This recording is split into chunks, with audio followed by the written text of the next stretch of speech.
Welcome back, Bold Moves Besties. We are here with another episode of She Built Success. And today we are talking with Jasmine Waring of Upalon Upskilling Solutions. We are going to get into all things IT, tech, mom life, so pull up a chair. Let's get started.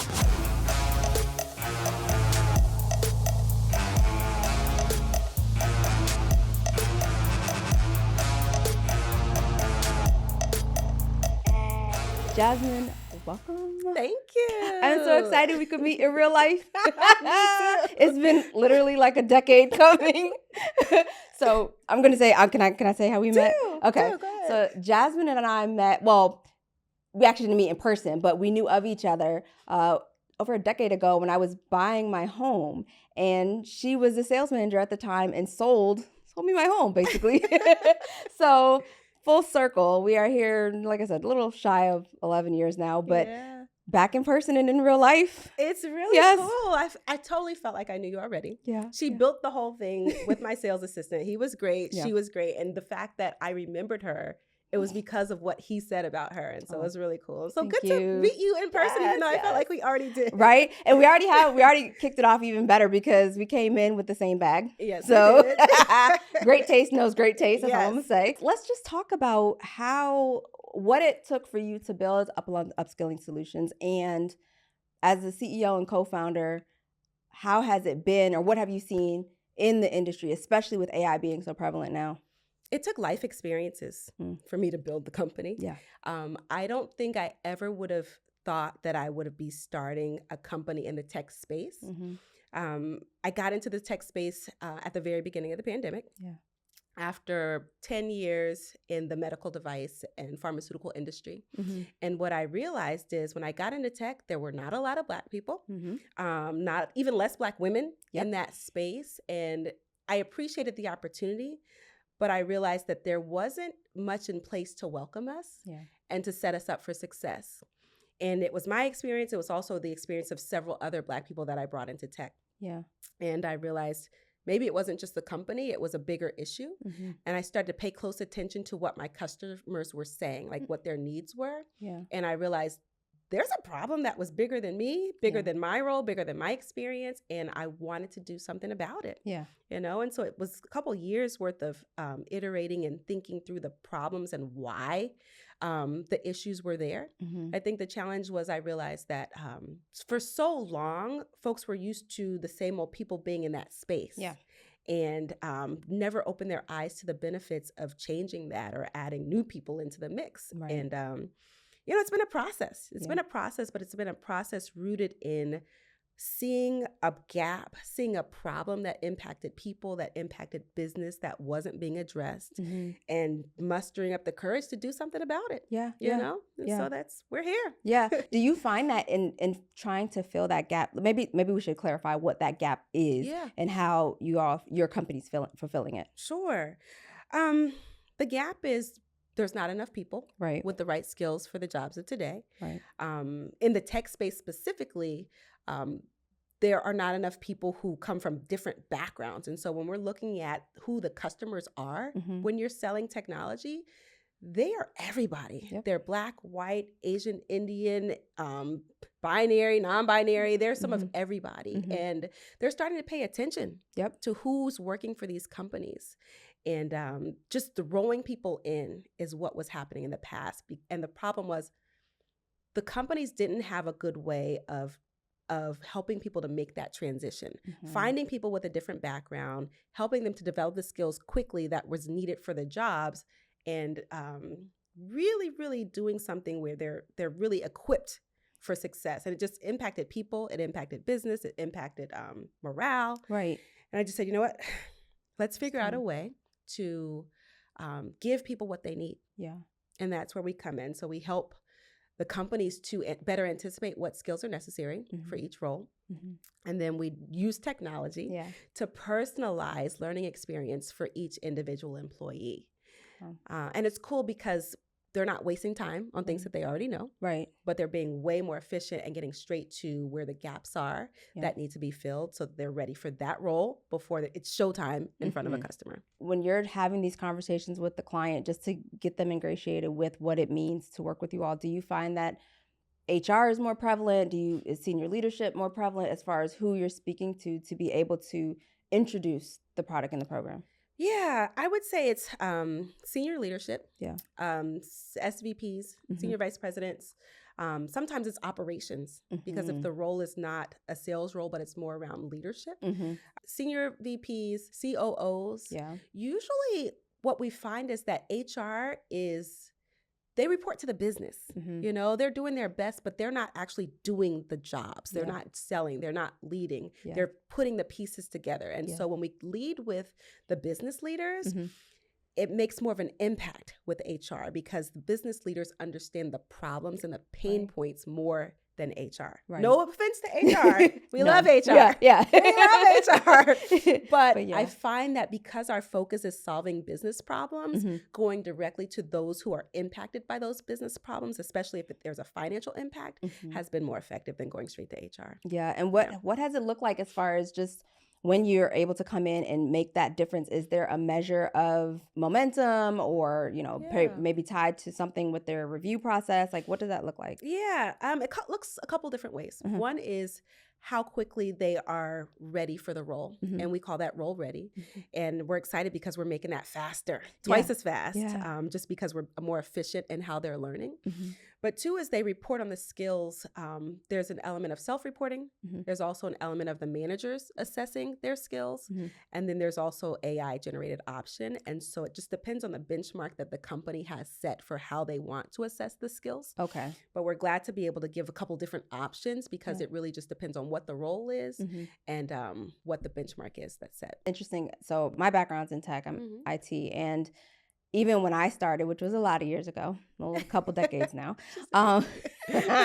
it was not a lot of Black people, and it was not a lot of Black women. And there were not, that I could remember coming up, Black women executives that I could see, physically see in that space. And so I think even when you just said during the pandemic, or just, 2020, almost what you described is almost what I had, 20 plus years ago now. And it's just like, gosh, we still, yes, we are making strides, but we're still not in it. No. And I get it, because there's the demands of the business, and folks don't want to slow down. It's true. Yeah. They've got to address the demands of the business. And sometimes it can be seen as a nice to have until they open their eyes to realize that having more diverse talent helps open doors, helps solve problems in a different and unique way that they've never considered. Yes.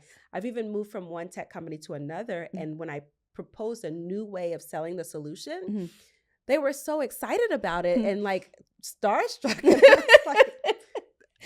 everybody doing this? It reminded me of the benefit of different backgrounds and different perspectives, as well as partners pulling me in to help them get in the door and vice versa. I mean, that's just the realness of what happens when you bring in different perspectives and backgrounds. Yeah, no, absolutely. I think it's definitely needed. I know it's needed. It's not, I think, I know it's needed. Just you and your company being able to bring in that dynamic nature, because I'm sure there's opportunities where there's, an opening or a potential opening or even future pacing for whatever those objectives are that those companies are trying to face, that you all can come in and say, hey, we can help you, we can partner with you and build that talent pipeline and make sure it's diverse, and this is how. Right? Yeah. And it's fulfilling, because succession planning is a real issue right now, particularly in even in other industries like manufacturing. Like, their talent is aging out. Like, the average employee is much older in manufacturing than in tech. And they don't have people who are like eager to go into that space. And it's like they need it just as much or more, you know, whether it's tech to continue to drive innovation, or other types of industries that just are stuck, where people do not have the skills right now, and the people who are there, they're 5-10 years out of retirement with no backfill. Right. And that is so, and I mean, that's, you're saying manufacturing, in government, it's much the same. They're retiring out now, and they don't have a backup plan. And you see these jobs, well, I see it in the space, but jobs being posted, and they're asking for tech resources and cyber and AI, and there's not really the competitive pay always that's there. But then at the same time, where's the forward thinking and making sure that you're backfilling or bringing up this next generation so that you now have a true pipeline? And I feel like that's where I'm speaking from a government lens, but in that space, I feel like that's something that's needed where organization can come in and actually fill that gap or help fill that gap or assess the gap. GovCon folks, if you're listening to me, let's have a conversation. Let's get this started. Let's do that. That's real though. Yeah, that's real. I hadn't even really considered it in the government space as far as talent pipelining. We were so focused on talent pipelining in the private sector, but that's the thing. And it's like, even take the steps to address it. Yeah. Some folks think we're crazy because we're doing it, but I said, you know what? When there's gaps like this, the people who are impacted look more like us than anybody. Yep. And just to take the nerve to even chip away to do something about it matters. Yeah. And part of our focus is on leadership, because the leadership has to open their eyes to succession planning. Yes. And what kind of culture they're creating. Yes. To welcome people into government. To welcome people into manufacturing. Like, tech it's sexy, it's in demand. Like, everybody wants to be there if they can get there. If they know enough about that industry to want to get there. But there's other spaces that need it even more. Yes. And need some help with it. Can we footnote to say tech does not just mean coding? No, because I feel like people still think it's primarily coding and servers, and it's way more than that. I promise. Let me say this. I'm going to be very vulnerable right now.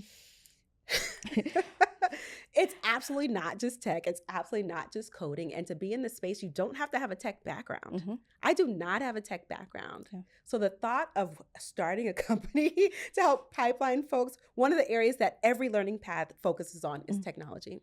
Role-specific learning, technology, leadership, and org-specific. But that tech is so crucial, because even if you're a sales rep or a program manager, you gotta know how to use the technology that's relevant in that job. Right. And if you don't, it can hinder you. Right. Even the difference between a Mac and a PC. We talked about why you have an Android. We about to go Team Apple, Team Android here. But they need to know how to use whatever the technology is. Yeah. They happen to have an Android. Whatever the case is, they need to know how to use it to be effective, to not slow down the pace of business. Yeah. And the fact that I have no tech background. I remember working, I don't know if I should say the name of the company. Is that okay? Okay. I remember working at a company. Yeah, there we go. And I had to get my coworkers to help me use the technology of that company. Yeah. Yeah. That was the realness of it, though. But because I wasn't a coder. Right. I wasn't a coder. I wasn't an engineer. I was very valuable to the company. Right. But I still needed some help with that. Yeah. I could have gotten up to speed faster if that was a part of, the process. No, and I think the work that you all are doing, just in recognizing the gap and addressing it, is needed, and it's paramount. So no, kudos to you. Thank you. Kudos. Thank you. All right, so let's shift, because I know we're talking all the talents, all the companies. Success. Yeah. So the whole premise of this podcast is to come as you are, be you in totality, be you completely, be you fully. Yes. What does success mean to you? I mean, that's a part of it, is finding a space where you can be authentically yourself. Yeah. I believe success is also tied into making a difference, making impact, and balancing that with making money. Yeah. Like, let's just be real. Yes. Let's just be real. Yes. You that part, high five, doesn't be hanging. There we go. You got to make some money too. Yeah. But how can you make money and help make a situation better? Right. Whether you're making somebody's lives better, whether you're making a process better, solve a problem, make something better than it was before you had anything to do with it, and make money. Yeah. Help somebody else in the process, and you're winning, and you're successful. Yeah.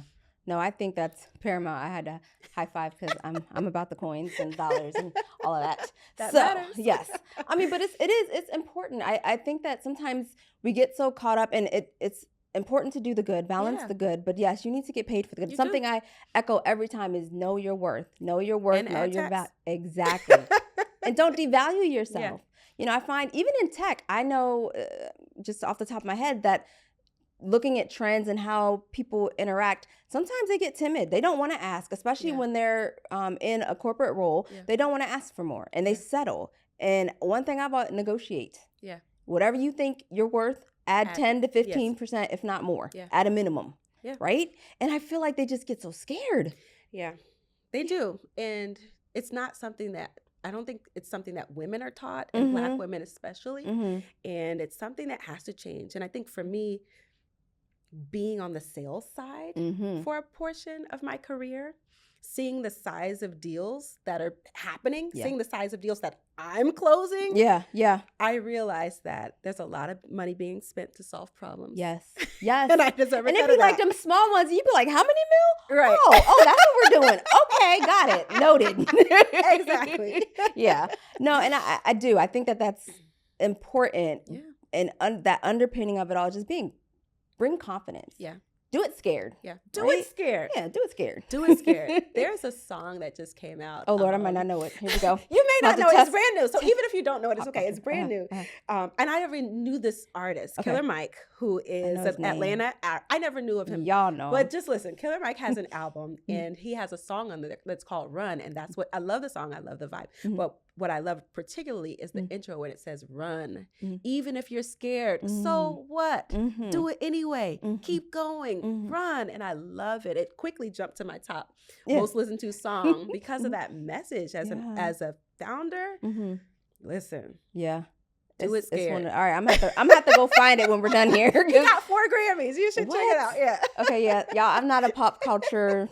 I'm not always in it, so bear with me. I get schooled too, and I'm okay with that. We share. Yes, exactly. I know we were talking a little bit before we started just about mom life and what that's like. I know mine 13, 15, and I know you. It sounds like you have 17 and 15. Yes. Almost 15. Yes. Yeah. How is that?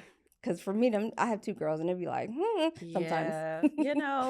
It's good because I see them watching. Yeah. It's good because I'm literally teaching them grit, drive, confidence, perseverance, humility. Yes.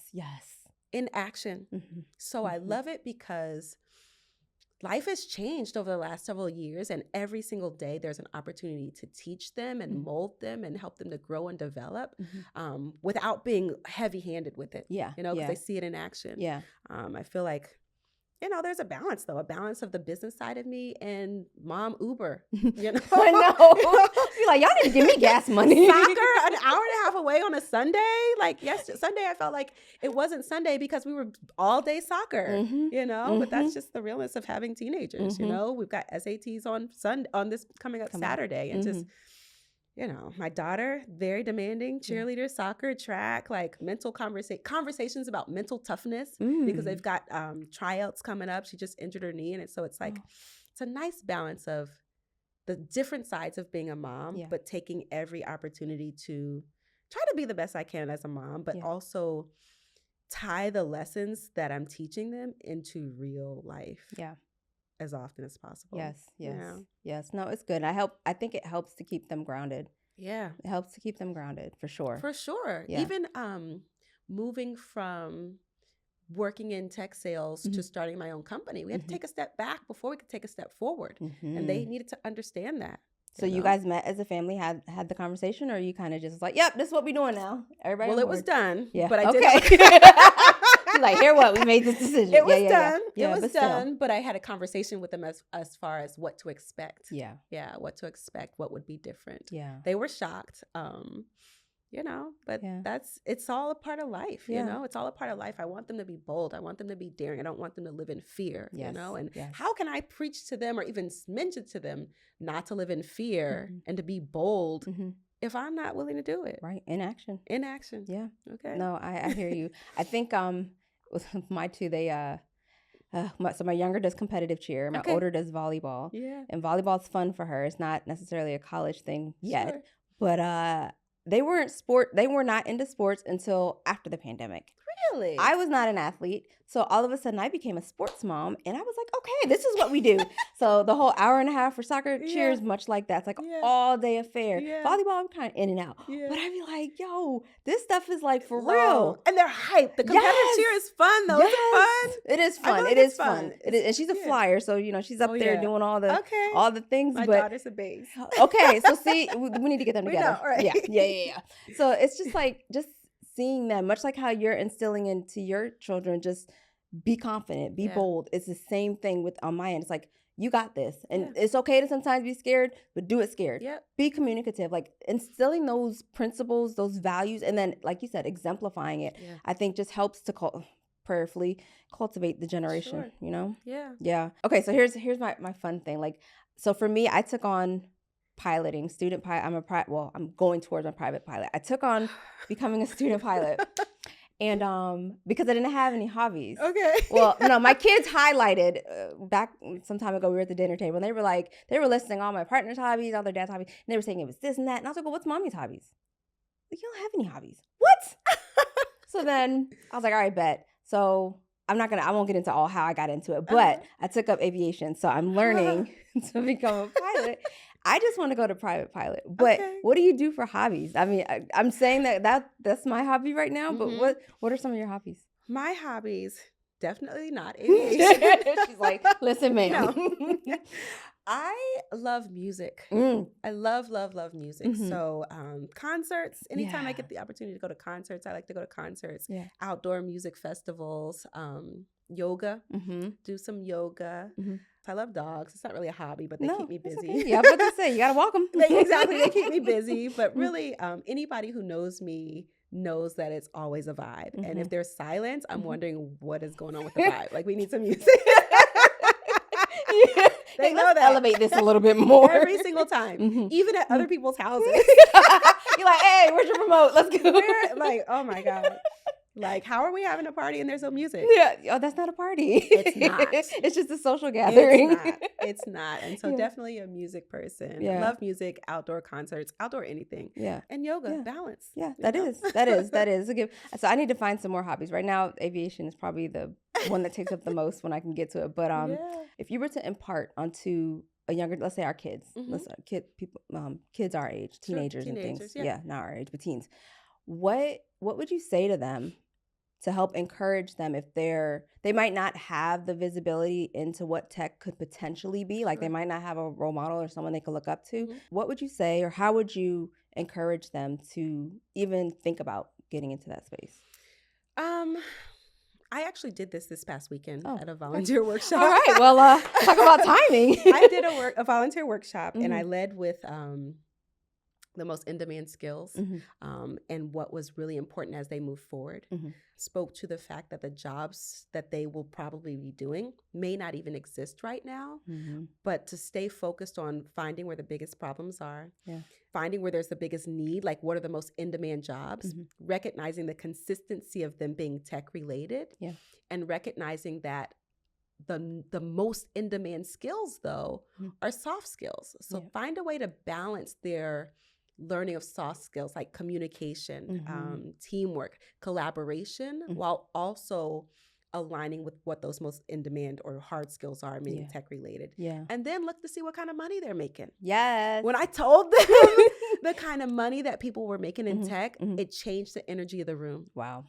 And that's an industry where you can come as you are. Because a lot of these teenagers, they don't want to not wear their hair how they want to. They don't want to take their lashes off. They don't want to cut their nails. They want whatever they want.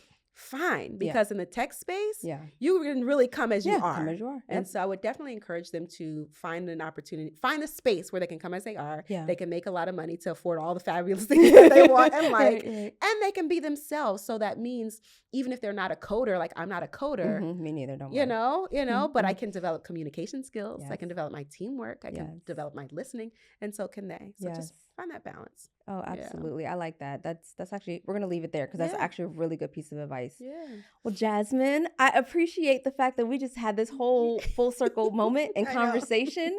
I am definitely going to say you'll be back. That's for sure. For those of you that are out there, I want you to comment, like, subscribe, say what your takeaway is for this. Bold Moves Besties, you guys know that you need to take action. So if you're considering tech, definitely hit us up. Hit me up on Instagram, Facebook, Twitter, all the fun platforms that are out there. You name it, I'm on it. We definitely want to carry this conversation on. And if you are interested in tech, I would love, love, love if you go ahead and give Jasmine a follow so that we can continue to have that conversation as well. GovCon, that includes you too. All right, Absolutely. So Bold Move Besties, I will catch you on the next episode of She Built Success. Until then, take care. Bye. Bye. If you're done with the fluff and ready to execute on the how, then visit shebuiltsuccess.com for the tools you need. It's time to push go and dive into real strategies, genuine understanding, and concrete steps to create both more in business and life. Head on over to shebuiltsuccess.com for access to exclusive downloads, resources, and bonuses. Because moving boldly forward is not just a destination, it's a multi-layered journey. Let's grow and build your success together.